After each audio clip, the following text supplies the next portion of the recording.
सबका स्वागत है सत्संग में। ये लाइव सत्संग है और लास्ट में हम लोग ध्यान करेंगे और सेल्फ रियलाइजेशन की तरफ बढ़ते हुए हमारे कदम हैं। तो कोई प्रश्न होगा बीच बीच में, आप लोग पूछ सकते हो। तो शुरुआत करते हैं एक प्रेयर से। निशब्द प्रार्थना, प्रेयर जिसमें कोई शब्द नहीं, मौन में रहते हुए एक थैंकफुलनेस का भाव लेके आए। चाहे तो हाथ जोड़ लें, आंख बंद कर लें और पूरी कायनात को धन्यवाद देते हुए, शुक्राना करते हुए कि कुदरत ने इतना कुछ दिया, इतना कुछ दिया, तेरा धन्यवाद। मुझे वो समझ दी, ज्ञान दी कि मैं आज सत्संग सुन पा रही हूँ, बोल पा रही हूँ, उसका धन्यवाद। हमारे बढ़ते हुए कदम जो सेल्फ रियलाइजेशन के लिए हैं, जो परमात्मा के लिए हैं, जो अपने होने को महसूस करने के लिए हैं, उस सब में बहुतों का सहयोग है। उन सबको धन्यवाद जिसने हमारे रास्ते को निखारा। किसी ने अपमान कर कर, किसी ने कष्ट देकर, किसी ने प्रशंसा कर कर, किसी ने हाथ पकड़ कर, उन सब का धन्यवाद करते हुए, सबको प्रेम भेजते हुए, अपनी ब्लेसिंग्स भेजते हुए शुरुआत करते हैं।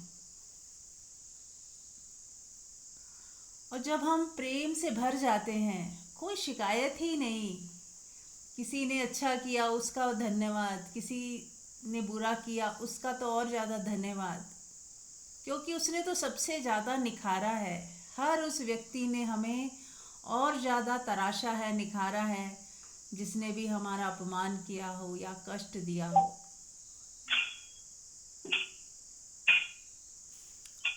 म्यूट कर लें सुमित्रा जी।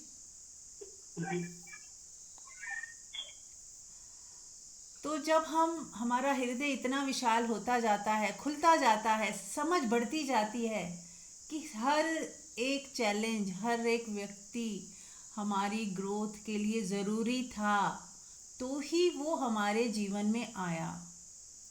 हर वो घटना जिसे हम दुख बोल देते हैं, परेशानी बोल देते हैं, कष्टपूर्ण बोल देते हैं, हर वो घटना हमें आगे बढ़ाने के लिए थी, हमारी ग्रोथ के लिए ज़रूरी थी। खाद पानी की तरह थी। जैसे हम पौधों को खाद डालते हैं, गोबर डालते हैं, कभी छिड़काव करते हैं, पेस्टिसाइड डालते हैं, बहुत कुछ होता है। ऐसे ही कुदरत भी हमारी ग्रोथ के लिए बहुत कुछ भेजती रहती है ताकि हमारी ग्रोथ हो। कुदरत का एक ही मकसद है कि हमारी ग्रोथ हो जाए। अगर हम रास्ता भटक गए हैं तो सही रास्ते पे आ जाएं। वो कष्ट कितना सुंदर है, जिस कष्ट की वजह से हमने अपना रास्ता बदल लिया। हमने अपना रास्ते को जो गलत दिशा में जाना था बदलकर सही दिशा में कर लिया, अपना मुख परमात्मा की तरफ कर लिया। जैसे सूरजमुखी के फूल होते हैं, वो जहाँ जहाँ सूरज जाता है वहीं वहीं उसकी दिशा मुड़ जाती है अपने आप ही। ऐसे हमारी अपने आप नहीं मुड़ती तो कुदरत हमारे कुछ अटकाव डाल देती है। कुछ चीज़ें हमारी हम चाह के भी नहीं कर पाते, हमारे रास्ते बंद कर दिए जाते हैं। होता है ना, कितनी पीड़ा होती है कि अरे जो चाह रहे हैं वो क्यों नहीं हो रहा। वो इसलिए नहीं हो रहा शायद कि हमारा वो रास्ता ही नहीं है, उस तरफ हमें जाना ही नहीं है। ये जन्म हमारा उस तरफ को जाने के लिए हुआ ही नहीं। तो कुदरत कुछ ना कुछ अटकाव डालकर, कुछ ना कुछ किसी के द्वारा अपमान करवा कर, या किसी ने कोई ऐसा कड़वा शब्द कह दिया और उससे पूरी यू टर्न हमने ले लिया। होता है ना बहुत बार। तो ये सारे लोग हमारे बहुत ही गहरे मित्र हैं, कल्याणकारी मित्र हैं। ये ऐसी औषधि है जो थोड़ी कड़वी है लेकिन काम करती है। जैसे नीम है, करेला है, कितना कड़वा होता है। तो बस ऐसे ही अगर हमारे को ऐसा देखना आ जाए तो आपको कोई चीज़ भी खराब नहीं लगेगी। शिकायत होगी ही नहीं। हर चीज़, हर व्यक्ति, हर सिचुएशन, हर घटना, हर दर्द आपको सुंदर ही लगने लग जाएगा यदि आप देख पाओ कि हर चीज़ मेरी ग्रोथ के लिए है, मुझे परमात्मा के और नज़दीक लाती जा रही है, मैं अपने तरफ और बढ़ती जा रही हूँ, सेल्फ रियलाइजेशन की तरफ बढ़ती जा रही हूँ, ब्रह्म ज्ञान की तरफ बढ़ती जा रही हूँ, मेरी ग्रोथ होती जा रही है, मुझे वैराग्य दिया जा रहा है। बहुत बार आप पाओगे कि डिटैचमेंट घट रही है, उस डिटैचमेंट के लिए बहुत कुछ घट रहा है ताकि मैं पूर्ण रूप से डिटैच हो जाऊं।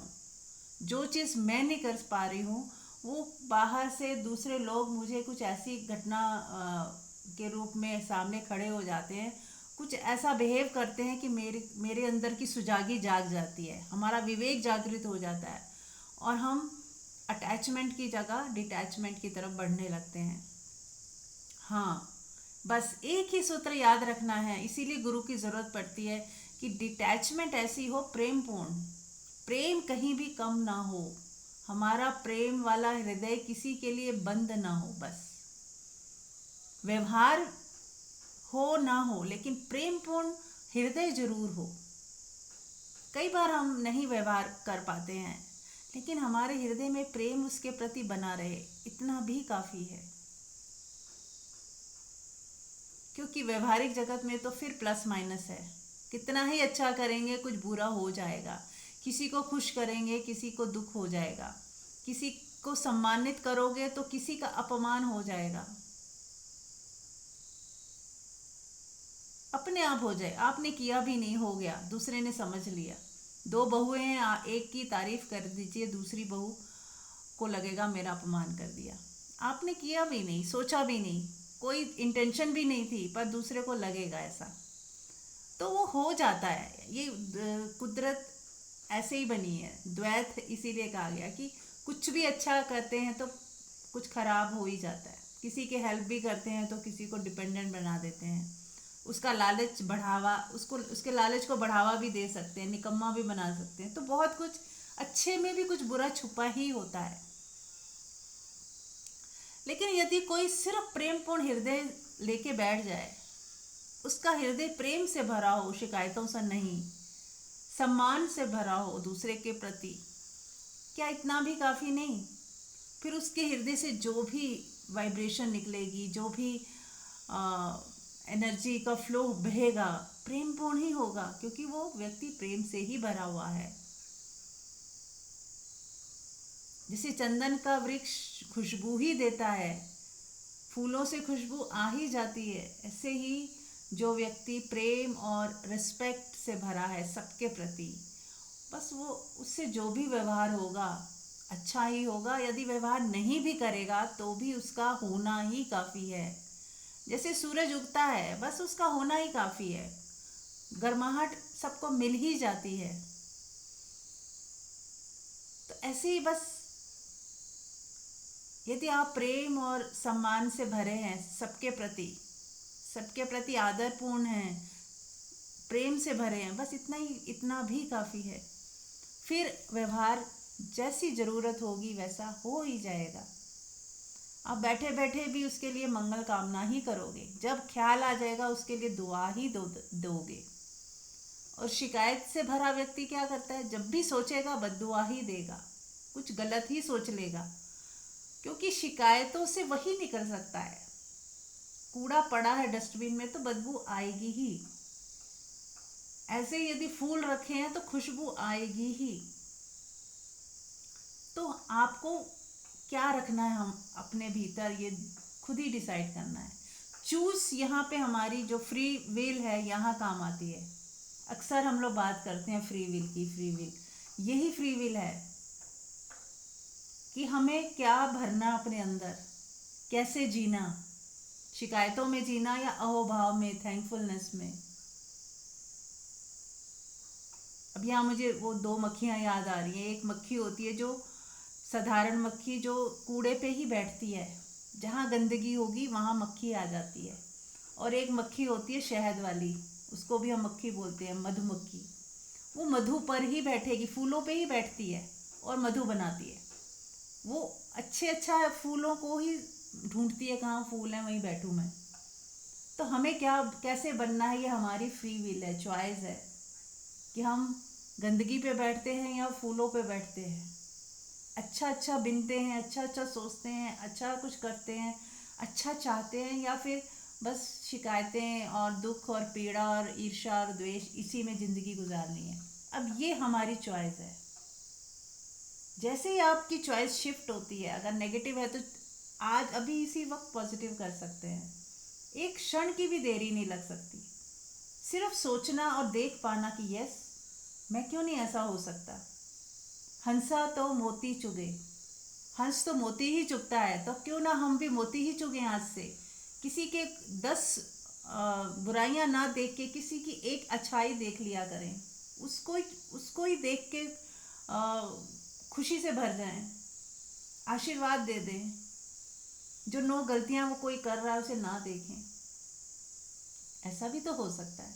और हम क्या करते हैं, 10 अच्छाइयाँ हों उसके अंदर, 100 अच्छाइयाँ हों, हम उसकी एक बुराई दिख जाए उस बुराई को पकड़कर इतना हाईलाइट करते हैं और पूरी दुनिया भर में उसी बुराई को ही बताते फिरते हैं। अब हमें क्या करना है, रिवर्स कर देना है। कितनी बुराइयां दिखें उसे छोड़ दें। अच्छाई एक भी दिख जाए, अगर गुणगान गाने हैं तो उस अच्छाई के गुणगान सब जगह गाते फिरें कि उस बंदे में कितनी अच्छी बात है ये, यदि कहना ही है तो। और सबसे सुंदर है मौन रहना, उससे तो सुंदर कुछ है ही नहीं। यदि हम मौन में ही चले जाएं, और यदि बोलने की इतनी इच्छा है ही तो क्यों ना हम पॉजिटिव बोलें। क्यों ना किसी का गुणगान ही कर दें, किसी को तारीफ ही कर दें, किसी की तारीफ पीठ पीछे ही कर दें, या उसके मुंह के ऊपर भी करनी है तो तारीफ करें, शाबाशी दें, थैंक यू बोलें, थोड़ा उसे ऊपर उठा के आ जाएं। तो ये हमारी फ्री विल है कि हम क्या चूज़ करते हैं, किस दिशा में आगे बढ़ना चाहते हैं। तो जो अगर आपने चाह लिया, आज इसी वक्त इसी मोमेंट से ही हमारा ट्रांसफॉर्मेशन होना शुरू हो जाएगा। हमारी गति आत्मा की तरफ होनी शुरुआत हो जाएगी। हम उस गाड़ी में बैठ गए जो परमात्मा की तरफ जा रही है, हमारी बीइंग की तरफ जा रही है, अपने सेंटर की तरफ जा रही है। तो ये चॉइस हमारी है कि हम क्या चाहते हैं। तो चलिए, अब आप सबकी बारी है। आप में से कोई कुछ पूछना चाहे, कहना चाहे, शेयर करना चाहे।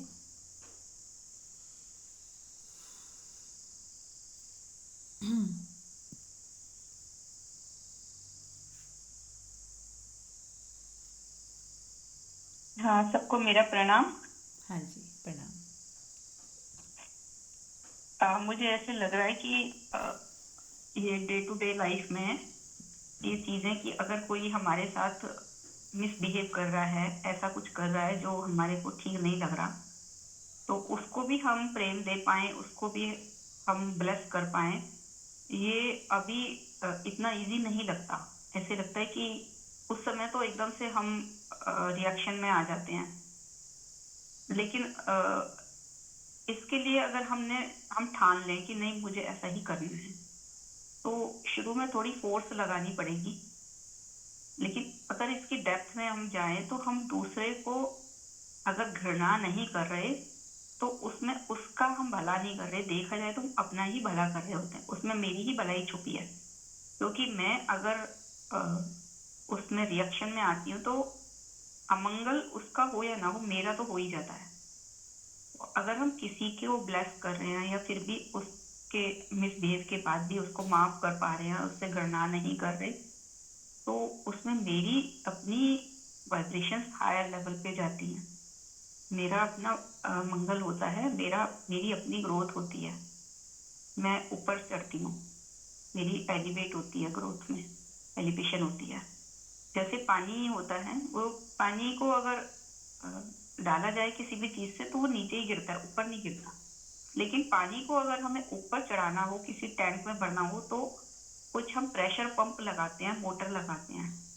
तो ऐसे ही अगर हम घृणा को प्रेम में बदलना चाहें तो एक हमारे पास उसका यही है कि एक प्रेशर लगेगा हमें शुरू में। एक बार जैसे मोटर से पानी चढ़ाते हैं तो प्रेशर से चढ़ाते हैं, फिर वो पानी एक फ्लो में चढ़ता ही चला जाता है।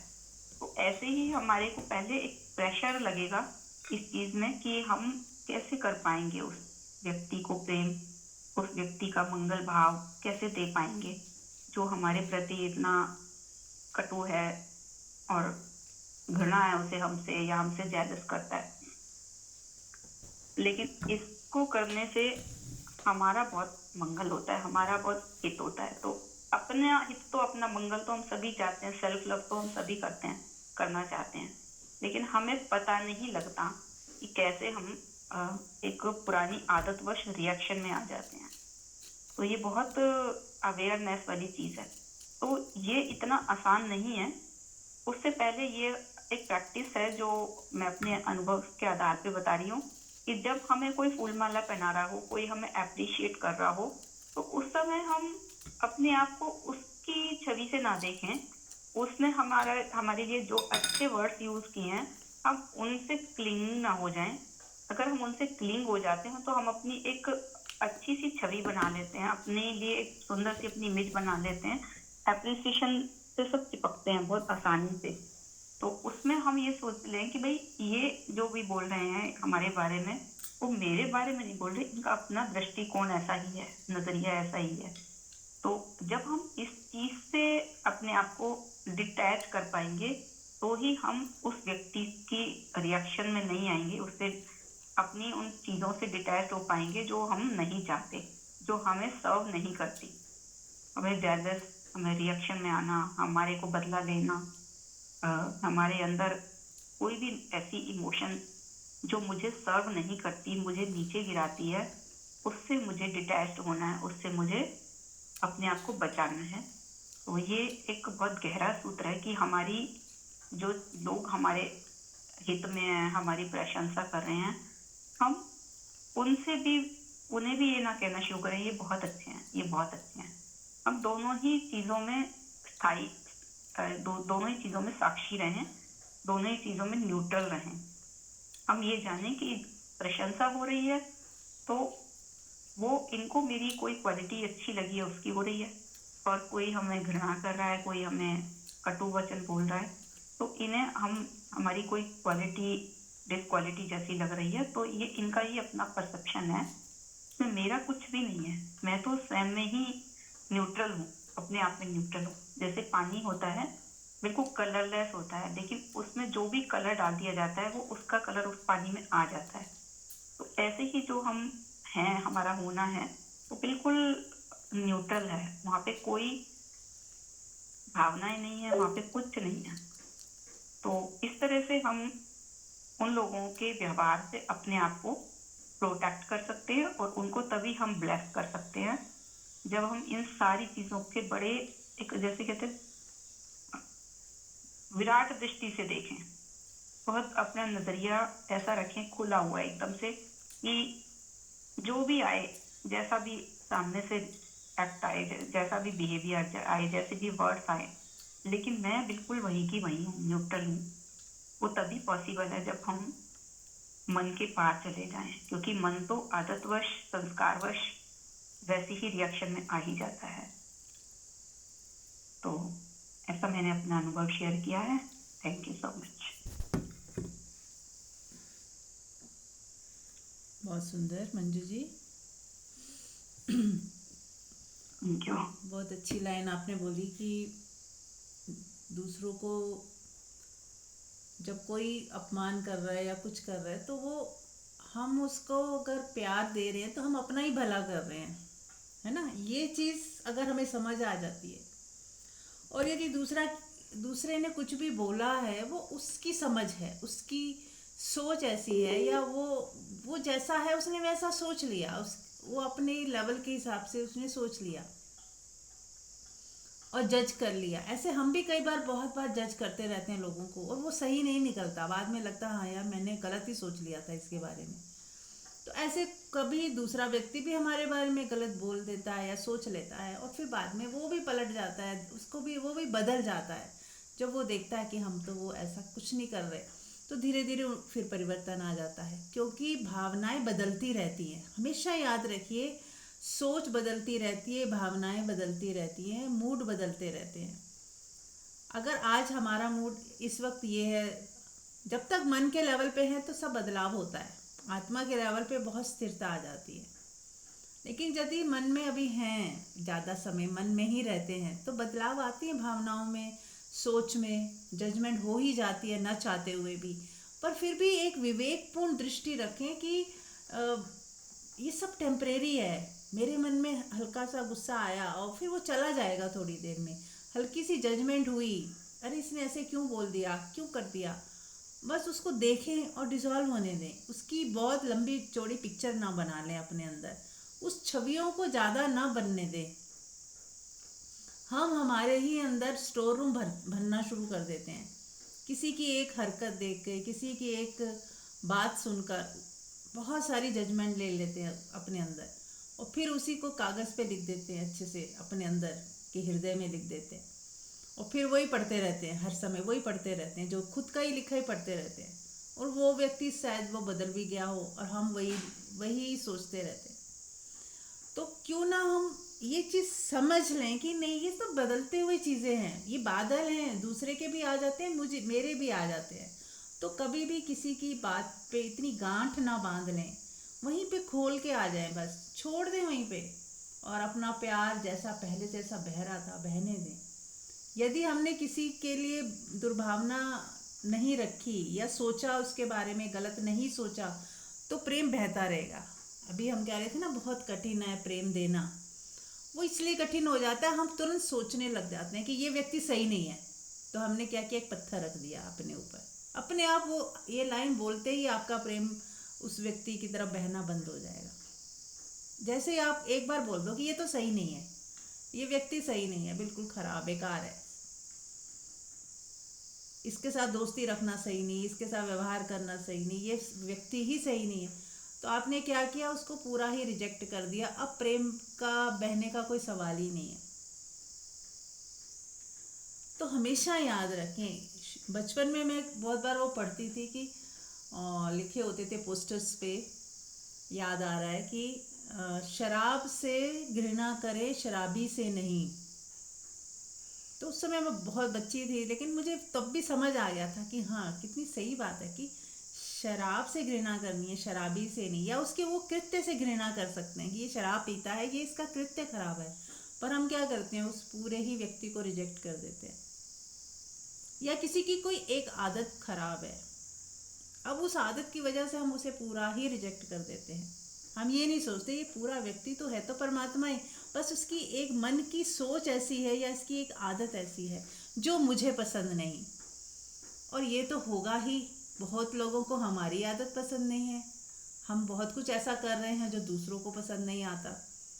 तो इसका मतलब ये तो नहीं कि प्रेम कम हो जाना चाहिए या हम पूरा ही रिजेक्ट कर दें, बात करना बंद कर दें, उसके साथ व्यवहार करना ही बंद कर दें, या उसे माफ़ी ना कर पाए।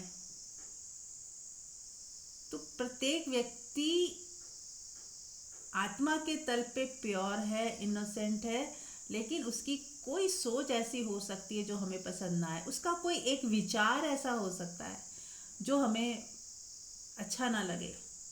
कहते ना, विचारों में समानता नहीं हो, ऐसा तो हो ही सकता है, सोच अलग अलग हो, कोई एक तरह से सोच रहा है, कोई दूसरा दूसरी तरीके से सोच रहा है, पर इसका मतलब ये नहीं कि हमारा प्रेम खो जाए।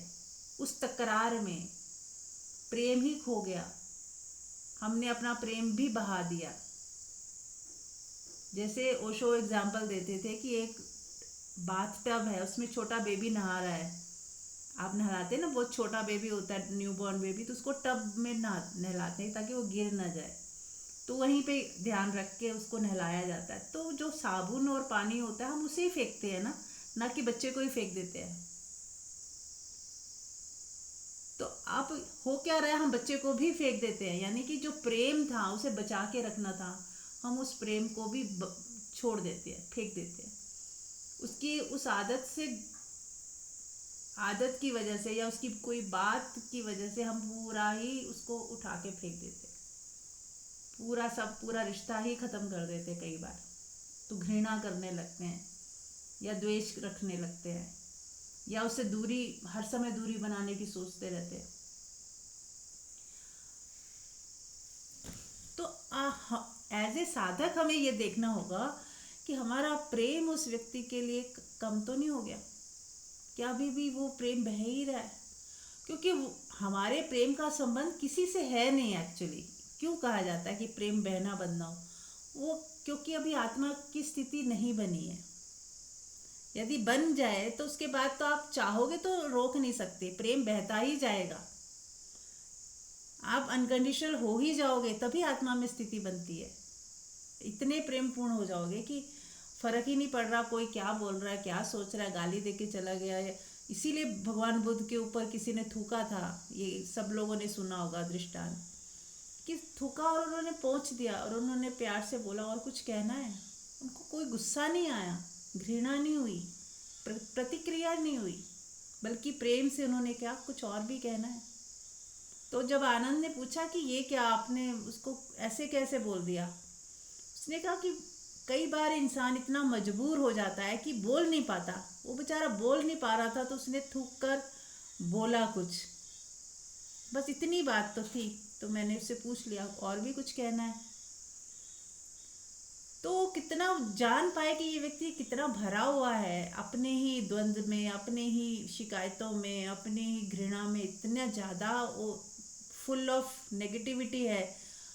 तो अब उसने बुद्ध के कोई वचन ऐसे सुन लिए होंगे जो उससे मेल ही नहीं बैठते, या तो वो अपने आप को पूरा ही क्रॉस करे तभी आगे बढ़ सकता है। तो उसने अपनी प्रतिक्रिया जगाई, दिखाई और थूक दिया कि नहीं, ये आदमी ही गलत है। होता है ना, या तो हम उस आदमी को गलत ही बोलेंगे, तभी तो जो एनलाइटेंड मास्टर्स को सूली पे चढ़ाया जाता है, या क्योंकि वो बोल रहा है जो आप करना ही नहीं चाहते, सोचना ही नहीं चाहते। अब आप या तो पूरा ही बदलोगे या उस आदमी को गलत बोल दोगे, दो ही रास्ते हैं। यदि वो अगर आपको सही लग रहा है तो आपको खुद को पूरा बदलना पड़ेगा, अपनी हर एक चीज़ को बदलना पड़ेगा, या फिर आप सामने वाले को कह दो कि ये आदमी ही गलत है, मैं ही ठीक हूँ। तो इसीलिए बहुत दुविधा खड़ी हो जाती है लोगों के लिए कि ये जो कोई बुद्ध पुरुष यदि बोल लेता है, बोलता है और वो सुनते हैं, तो वो उन्हें या तो ये कहे कि ये सब बकवास बोल रहा है, ऐसा कुछ नहीं होता ना, ऐसा हो सकता है, नहीं तो उसकी बात को मानना ही पड़ेगा और कोई चॉइस ही नहीं है। तो ऐसा होता है। तो बुद्ध ने बोला कि ठीक है। तो वो प्रेम, क्योंकि वो नफरत कर नहीं सकते, अब वो घृणा कर नहीं सकते, वहाँ खड़े हैं बुद्ध। और अब अभी तक हम मन में ही हैं, ज़्यादा 80-90% मन में ही खड़े हैं। यदि तो आत्मा का स्वभाव तो नहीं निकल के आएगा, पर हमें जाना तो आत्मा की तरफ है। तो इसलिए झुकना, मिटना, समझना, अभी विवेक से ही चले, कोई बात नहीं, आत्मा से नहीं चल पा रहे तो विवेक काम आएगा यहाँ पर। विवेक आपको बताएगा कि नहीं, हो जाती है गलती, मुझसे भी तो हो जाती है, उससे भी होगी, पर क्योंकि मैं साधना में हूँ, मुझे प्रेम की साधना करनी है।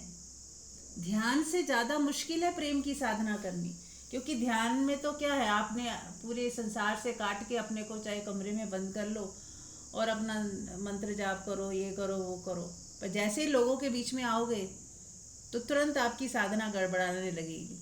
कोई कुछ बोल रहा है, कोई कुछ सोच रहा है, कोई गुस्सा दिला रहा है, कोई आपकी बात ही नहीं सुन रहा। आप सोच रहे हो मैं तो इतना संत महापुरुष, और कोई आपको देख ही नहीं रहा उस नज़र से। तो आपको, उस व्यक्ति को पीड़ा हो सकती है। पर जिसने प्रेम की साधना की हो, व्यक्तियों के बीच रह के साधना की हो, माफ़ करना सीखा हो, लेट गो करना सीखा हो, अनकंडीशनल लव दे पा रहा हो, बावजूद इसके कि सामने वाले ने कितना गलत व्यवहार किया, फिर भी आप उसके प्रति विनम्र हैं। अगर प्रेम न भी दे पा रहे हो तो कम से कम घृणा ना करें, शिकायत ना उठाएं, उसको सजा देने की तरफ ना बढ़ें, उसको माफ़ करने की तरफ ही बढ़ें।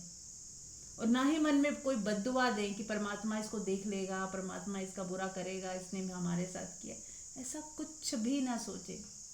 तो ही हमने एक कदम और प्रेम की तरफ बढ़ाया, तो ही हमारी जितना जितना प्रेम की तरफ बढ़ रहे हैं, हम अपनी आत्मा की तरफ बढ़ रहे हैं। क्योंकि हम साधक हैं इसलिए ये चीज़ें बोली जा रही हैं, बताई जा रही हैं और आप सुन रहे हो।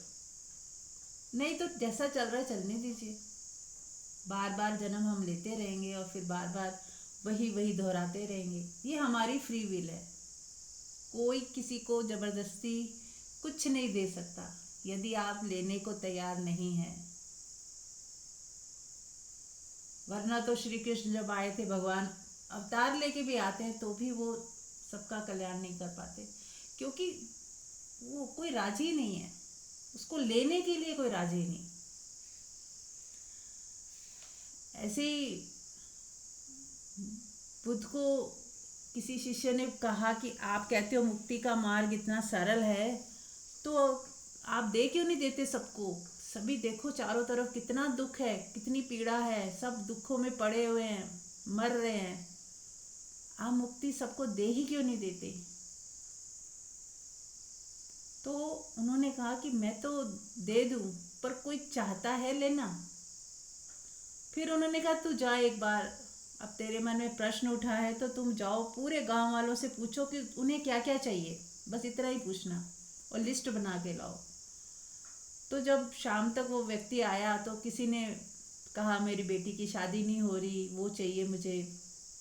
किसी ने कहा धन चाहिए, किसी ने कहा मेरी गाय बीमार है, मैं ये दुखी हूँ। कोई कहता है घर में लड़ाई झगड़ा हो रहा है, कोई कह रहा है मेरा पति बीमार है, कोई कह रहा है मेरा पति मर गया है, मैं विधवा हो गई हूँ। मतलब सारे संसारिक दुख थे। किसी को मुक्ति नहीं चाहिए थी। कोई कह रहा है बस ये ठीक हो जाए मेरा, बस ये ठीक हो जाए, मेरी बच्चे की नौकरी लग जाए। कोई कहे कोई कुछ संसारिक दृष्टि से ही वो दुखी थे और वही मांग रहे थे, मुक्ति कोई नहीं मांग रहा था। तो उन्होंने कहा कि देखो मैं तो दे सकता हूँ पर कोई लेना चाहता है? तो इसीलिए कहा गया कोई कोई करोड़ों में एक, लाखों में एक कोई चाहता है।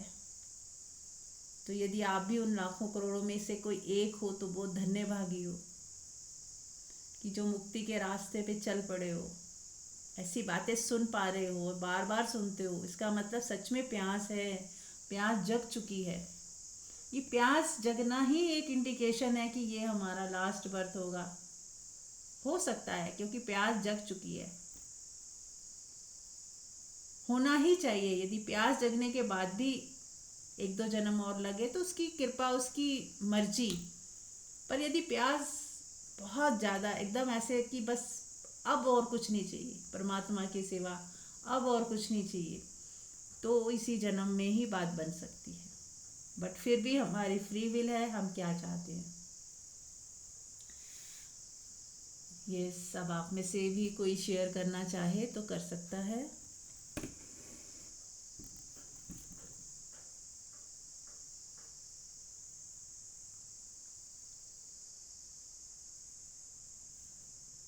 एक चीज और मैं बोलूंगी, मुक्ति की जो चाहना है उसमें अक्सर हम एक धारणा में रहते हैं कि हमारा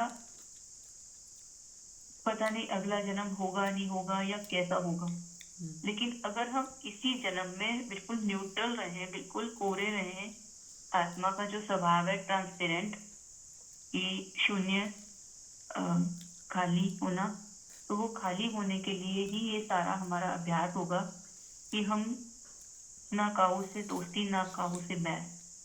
तो हम ना किसी के बहुत अटैचमेंट में है, ना किसी को निग्लेक्ट कर रहे हैं, किसी को रिजेक्ट कर रहे हैं।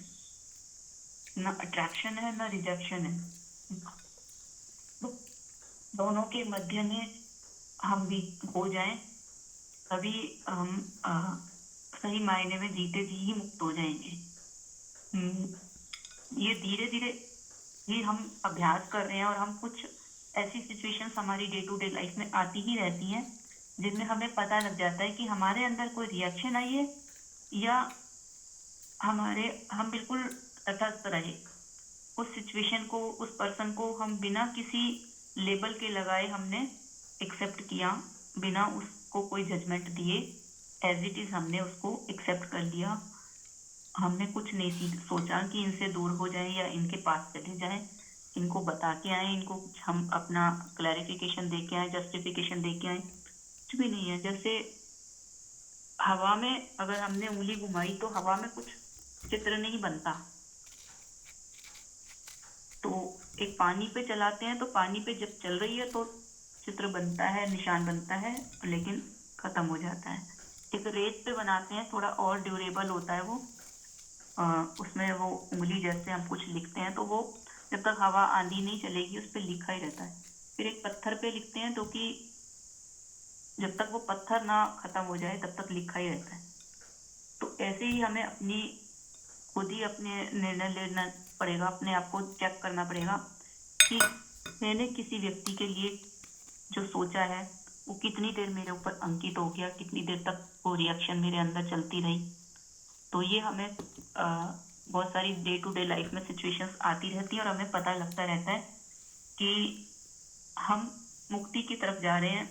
कई बार अगर हमसे गलती हो भी जाती है, ऐसा कि हम रिएक्शन में आ जाते हैं और हमें सिर्फ पता लग जाए कि हाँ मैं रिएक्शन में आई और मैं अगली सिचुएशन में फिर आने पे ध्यान रखूं इस चीज़ के लिए, अगर हम सच में ही मुक्त होना चाहते हैं तो इसका अभ्यास जीते जी करना पड़ेगा। जैसे कोई व्यक्ति अगर चाहता है कि मेरा अगला जन्म भी हो तो होश में हो, मृत्यु भी उसकी होश में हो, तो उसको ये नहीं है कि मृत्यु के समय उसने परमात्मा का नाम लिया या होश पूर्ण हुआ, अचानक से नहीं हो जाएगा। उसको रोजाना ही इन चीजों की साधना करनी पड़ेगी, रोजाना ही होश में रहना पड़ेगा पूरी तरह से।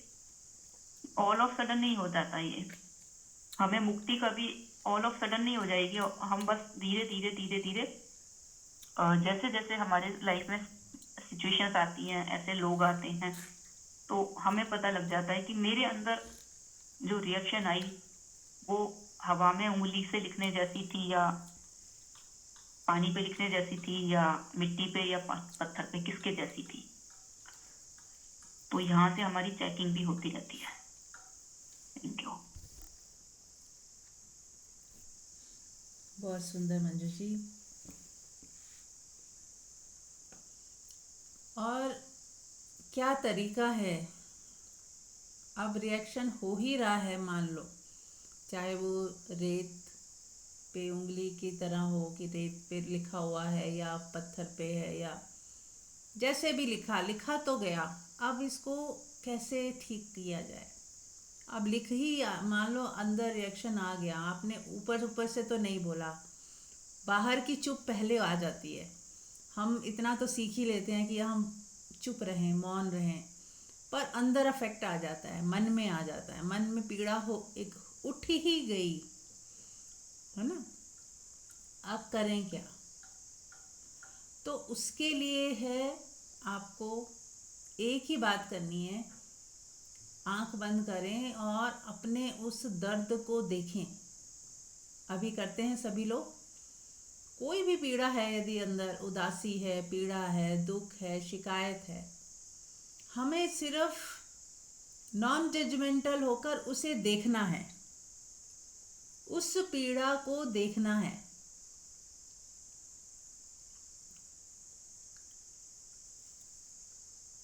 और ऐसे देखना है जैसे मान लो, आपको मैं एक उदाहरण दे सकती हूँ कि आपके फर्श पे मिट्टी होती है, तो आप कई बार पाइप पानी की धार इतनी तेज करते हो, लगाते हो और वो मिट्टी को खिसकाते जाते हो और बिना झाड़ू के भी उस मिट्टी से ही साफ कर देते हो।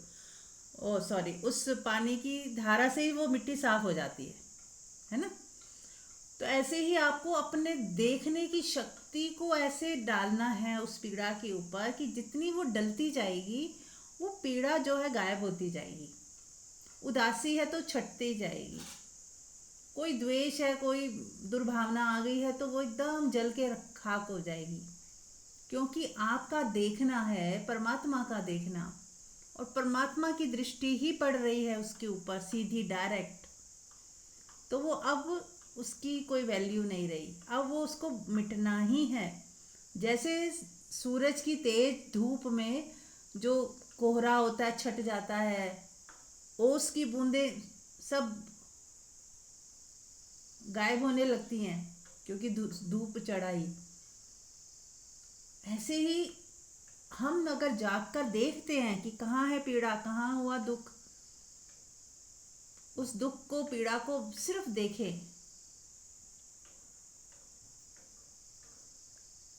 एक है सिर्फ देखना, और देखने मात्र से ही वो डिसॉल्व हो जाएगी।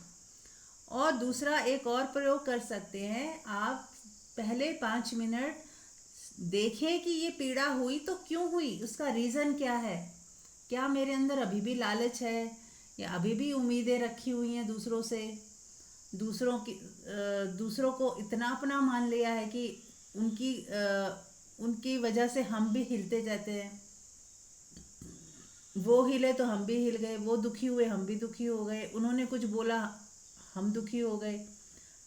अपना रिमोट कंट्रोल किन किन को दिया हुआ है देखें जरा, कि कोई बटन दबा देता है और हम हिलने लगते हैं, कोई बटन दबा देता है हम बोलने लगते हैं, कोई बटन दबा देता है हम गालियां देने लग जाते हैं, या कोई किसी ने बटन दबाया हमारे अंदर हलचल मच गई कि ये क्या हुआ, क्यों हुआ, कैसे हुआ। तो अपना रिमोट कंट्रोल खुद के हाथ में है क्या, ये भी हमें ध्यान में जरूर देखना है कि क्या मैं अपना रिमोट कंट्रोल अपने हाथ में रखूं कि कोई कुछ भी बोले, कुछ भी करे, कुछ भी सोचे, मैं उससे अफेक्टेड क्यों होती हूँ। मुझे नहीं होना है। तो अपने और दूसरे व्यक्ति के बीच में एक प्रेमपूर्ण दीवार खड़ी करें, है ना, नफरत की नहीं, प्रेम से भरी हुई हो, लेकिन रिस्पेक्ट से भरी हो, लेकिन ऐसा ना हो कि हम जुड़े हुए हैं, हमारे और उसके बीच में एक प्यार की दीवार तो है, लेकिन इसमें ऐसी दीवार जो उसकी चीज़ें मेरे अंदर तक नहीं आ रही। जैसे कॉर्ड कट करते हैं, हम कॉर्ड को कट भी कर सकते हैं, रोज कॉर्ड्स को कट करें। और अपने को, जो दीवार की बात कर रही हूँ वो है हमारी ऑरा प्रोटेक्शन। ऑरा के ऊपर ऐसी शील्ड बना दें, ऐसी दीवार खड़ी कर दें कि बाहर की किसी भी चीज़ का मुझ पर कोई असर नहीं हो रहा, होता ही नहीं। एक मैं शील्ड में, मैं परमात्मा की ऐसी शील्ड में हूँ कि कोई दूसरा कुछ भी करता रहे, मैं उससे अफेक्टेड नहीं होती। जैसे मान लो बारिश हो रही हो, आपने छाता ले लिया, अब आपको कोई फर्क नहीं पड़ रहा, आप भीगते नहीं। या आपने चप्पल पहन ली तो रास्ते में कितने पत्थर पड़े हैं, कटीली झाड़ियां हैं, कुछ आप उसके ऊपर से भी निकल जाते हो तो आपके पैरों को चोट नहीं पहुंचती। ऐसे ही हमने अपने ऊपर परमात्मा की लेयर बना लेनी है, एक ओम की चादर ओढ़ लेनी है जो हमें हमेशा प्रोटेक्ट करे। तो इस तरह से हमें कुछ ना कुछ साधना में ये प्रयोग थोड़े करने पड़ेंगे, तभी हम इन चीज़ों से बाहर निकलेंगे, क्योंकि ये आसान नहीं है। क्योंकि हमारी ऊर्जा एक ही धारा में, एक ही पैटर्न में बह रही है उसी में ही। अब अगर हम चाहते हैं कि वैसी ना बहे तो कुछ नई धारा उसको देनी पड़ेगी, कुछ नई सोच हमें अपने अंदर रखनी पड़ेगी, कुछ चीज़ें हमें बदलनी पड़ेंगी अपने अंदर की सोच से। पहले तो सोचना ही बदलना है कि मैं अपना रिमोट कंट्रोल सबको क्यों दे रही हूँ। तो अपने को स्थिर कर कर अपना रिमोट कंट्रोल अपने हाथ में लेकर और फिर ध्यान में गहरे जाएं और देखें कि क्या, अब देखें कि कुछ भी कोई बोल रहा है, कुछ भी कोई कह रहा है, मेरे को कोई फर्क नहीं पड़ रहा, मैं अपने शांति में हूँ, अपने मौन में हूँ, अपने में ठहरी हुई, अपने शिव तत्व में ठहरी हुई हूँ। अब मुझे कोई हिला नहीं सकता, यही है स्थित प्रज्ञ। तो बार बार जब हम प्रैक्टिस करेंगे, अब एक बार तरीका समझ आ गया, अब आप बार बार प्रैक्टिस करें कि मैं अपने शिव तत्व में हूँ और मुझे बाहर की किसी आंधी तूफान से फर्क ही नहीं पड़ रहा, मैं अपने शेल्टर में हूँ। तो चलिए करते हैं, आज ध्यान यही करते हैं। सब लोग आंख बंद कर लें और अपने शेल्टर में आ जाएं, अपने साथ हो जाएं, अपने शेल में आ जाएं।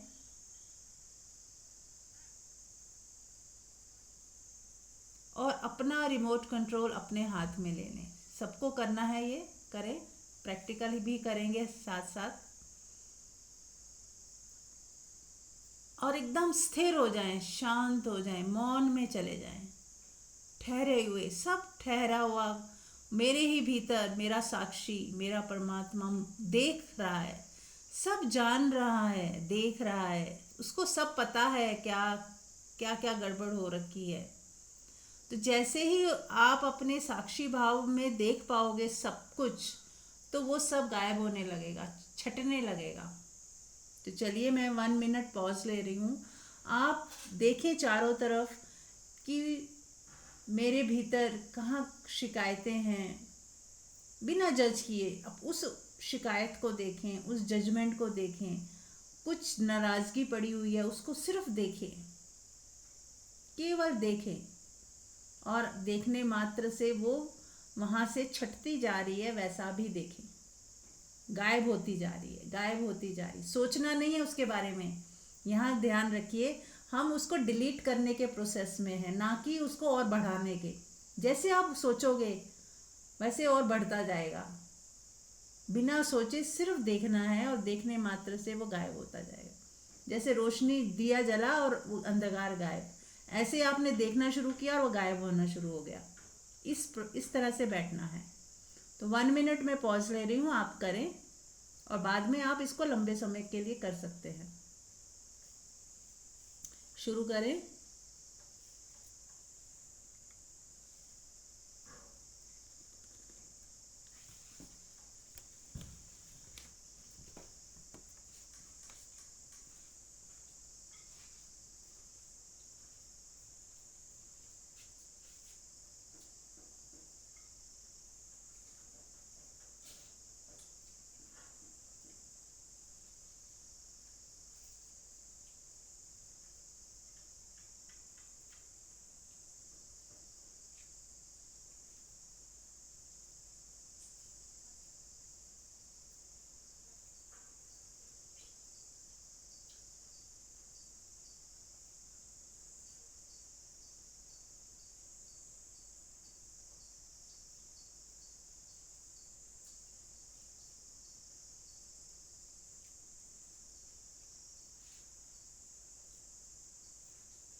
तो देखते देखते देखते सारी उदासी गायब होने लगी, सारी कड़वाहट गायब होने लगी, सारी शिकायतें मिटने लगीं।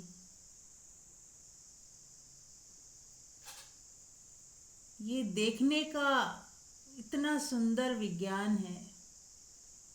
ये देखना कहाँ से हो रहा है? आपकी आत्मा से हो रहा है।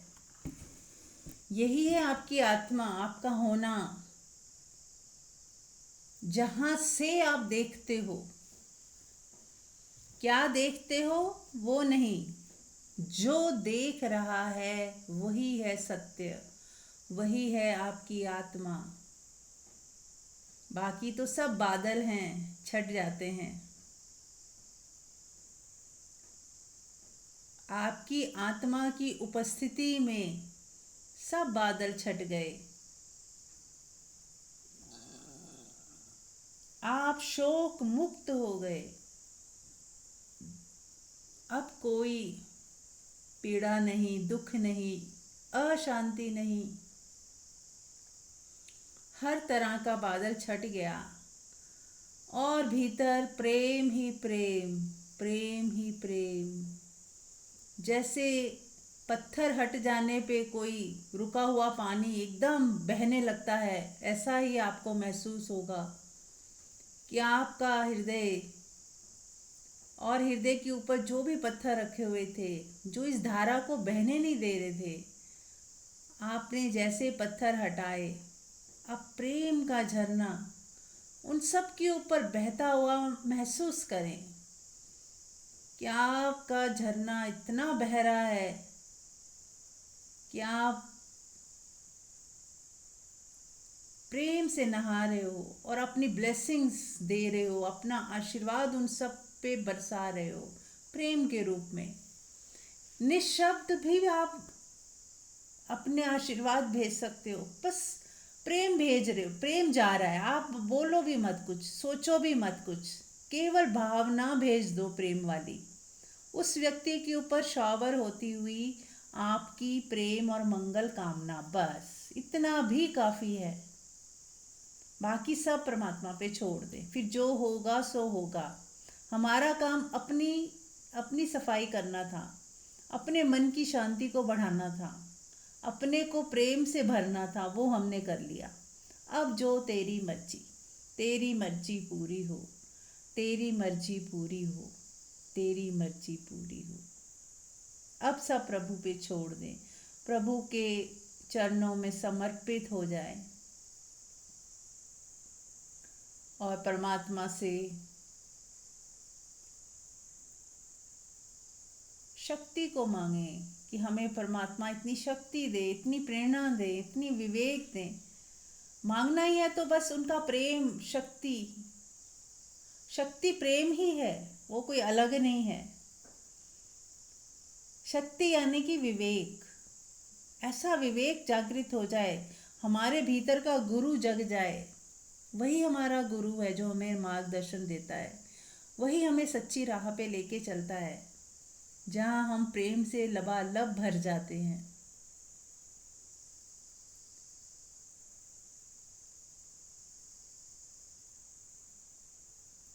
बस प्रेम पूर्ण हो जाइए। किसके लिए नहीं, किसके लिए, ये सवाल ही नहीं है। बस आप हो जाओ प्रेम पूर्ण, बस आप प्रेम से बन जाओ। आत्मा प्रेम की बनी हुई है।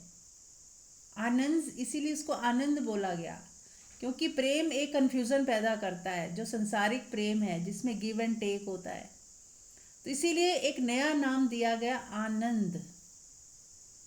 वो भी प्रेम की, ऐसा सोचिए कि किसी एक व्यक्ति के प्रेम में जितना मज़ा आता है, उससे करोड़ गुना ज़्यादा उस आनंद में मज़ा है।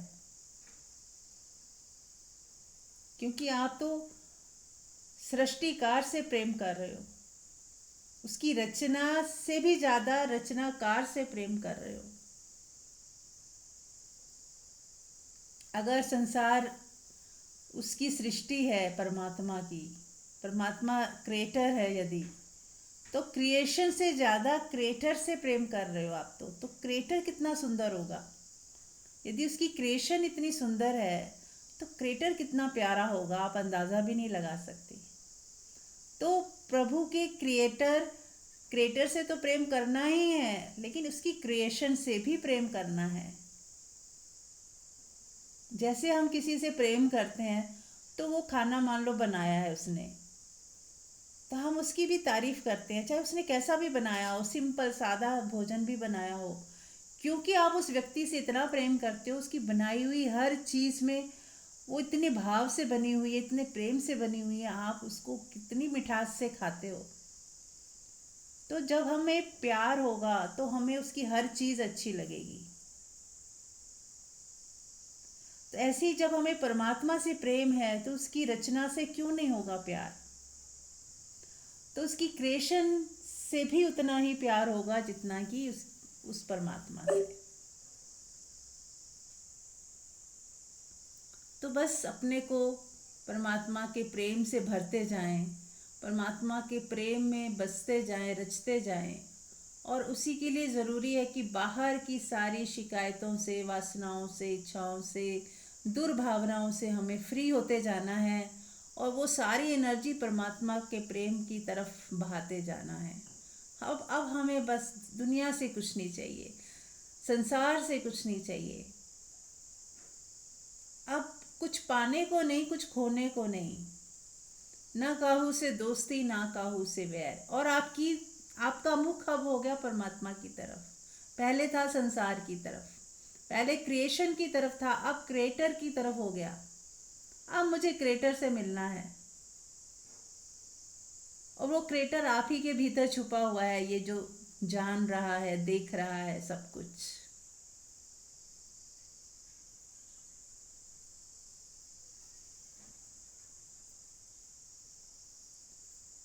जिसके द्वारा जाना जा रहा है सब कुछ, वही है क्रिएटर। जो सबको देख रहा है वो है क्रिएटर। आप ही के भीतर आप ही हो, वो जो सब देख रहे हो, जान रहे हो। उस बिंदु को पहचाने। अब क्रिएशन को छोड़ दें, क्रिएटर पे आए। जो आपका होना है, जो आप देख पा रहे हो, जिस बिंदु से सब देखा जा रहा है, जाना जा रहा है, उस जानने वाले के साथ एक हो जाएं। बस केवल जानना तो बचा, अब कुछ जाना नहीं जा रहा। अब जानने वाला तो है, पर अब कुछ जाना नहीं जा रहा। अब कुछ देखना बंद हो गया आपका। अब आप केवल क्रिएटर के साथ हो। क्रिएशन छोड़ दो, क्या देखना वो छोड़ दो। देख कौन रहा है वहां पे आ जाओ। सोचना छोड़ दो, सोच कौन रहा था, सोच के पीछे कौन था जिसकी वजह से सोचना हो रहा था। उस क्रिएटर के ऊपर आ जाओ। ध्यान स्वयं पे लेके आओ। कौन है मेरे भीतर जो सब देख रहा है, जान रहा है, सोच रहा है। सोचना छोड़ोगे तो सोचने वाला दिखाई देगा। देखना छोड़ो तो देखने वाला, पीछे कौन खड़ा है, कौन है जो देख रहा है। तो ऐसे हमें क्रिएशन को छोड़ते जाना है, क्रिएटर के पास आते जाना है, अपनी आत्मा के पास आते जाना है।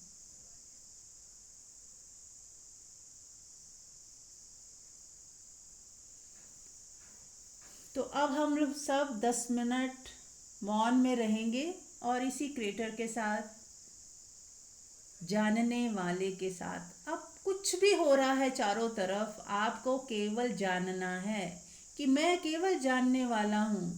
अब मुझे बाहर किसी चीज़ से भी कोई फर्क नहीं पड़ रहा। मैं केवल जानने वाला हूँ।